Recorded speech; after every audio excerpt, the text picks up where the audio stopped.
Hello, you guys. Today, I would like to come back to answering your questions and continuing our previous conversation about leases. I would like to answer a few more questions as it pertains to lease and properties here in Los Angeles. And I wanted to start with a typical duration of leases. Here in Los Angeles, a lot of the time, the majority of leases that you will see on the market would be 1 year long. Anything less than that, if you need to rent a property for about 6 months, you're not gonna have a lot of options here in Los Angeles. Anything over a year, your options are gonna be limited as well. So 1 year kind of becomes a golden standard for the duration of the leases. And if you like your place, you can talk to the landlord afterwards or towards the end of your lease period to see whether or not he or she would be open to extend it. But most of the time you would find leases that will run for a year. Next question is it possible to find furnished rentals? Yes, it is possible, but I would say uh, from the total amount of listings that you will find available, furnished leases will probably take up less than 10%. And in vast majority of cases, that would be luxury listings, anything over $10,000-$20,000 per month in that price category. A lot of the time you would be able to find furnished rentals, but once again, probably 1 out of 10. In the smaller price category market, anything under $5,000, very difficult to find furnished apartments for lease. However, throughout the last several years, there's been a push for that, and certain companies actually specialize in managing properties where they would actually shorten duration of time that you could stay there. So you could find properties for 2, 3, 4 months, and that would be actually furnished, but it's still not super common here in Los Angeles. What are the landlord requirements from the renter?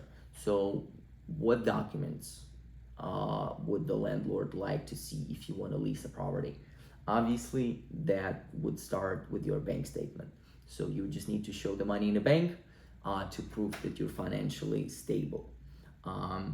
Any proof of work, any paycheck stubs that will clarify that you work for a specific employer and you get paid a specific amount would be helpful. And obviously your credit history. Most of the time, landlord will ask you to run your credit through the third party, which is not a part of a transaction, non-interested party, but they would be able to run your credit and find out if you've had evictions, if you've had criminal record, and things like that. What are the income expectations from the landlords?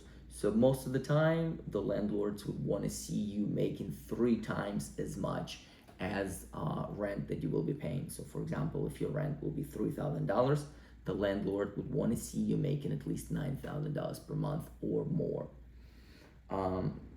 Advantages of platforms like Airbnb and VRBO. Well, speaking of all of the previous questions, obviously the requirements to rent a property here in Los Angeles are pretty strict, and if you don't qualify by certain standards, short-term solutions like Airbnb and VRBO are actually pretty good, simply because you're not going to be going through the pre-approval process.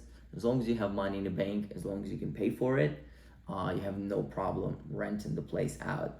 And that actually takes care of the other 2 questions, the typical duration. If you are looking for anything less than 6 months, Airbnb would sometimes have options like that. VRBO kind of specializes on that too.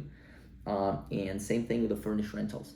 If you don't want to buy your own furniture, if you want to move into the place that already has all of the furniture, those platforms would actually be a great bet for you. And the last but not least of the questions that I get asked is best times to find leases here in Los Angeles.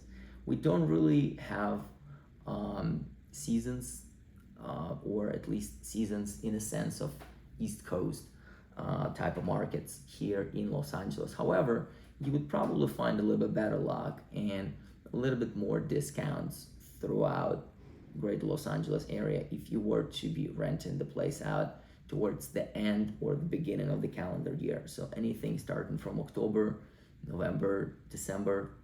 January and February are a lot of the times a little bit slower than the rest of the year. So those will be the month when the landlords will be a little bit more likely to give you some discounts. And obviously during the summertime, that would be the most competitive market here in Los Angeles. Sometimes due to the fact that people are looking for the properties to move because of the school district. So you will be competing with a lot of people moving into a specific area because the school district satisfies them. So those are all of the questions that I wanted to cover today. So thanks so much for watching. If you guys like this video, please comment, like, share, all of this good stuff. And please subscribe to this channel. We've been growing, believe it or not, thanks to you. So thank you very much and have a wonderful rest of the day. I'll talk to you very soon.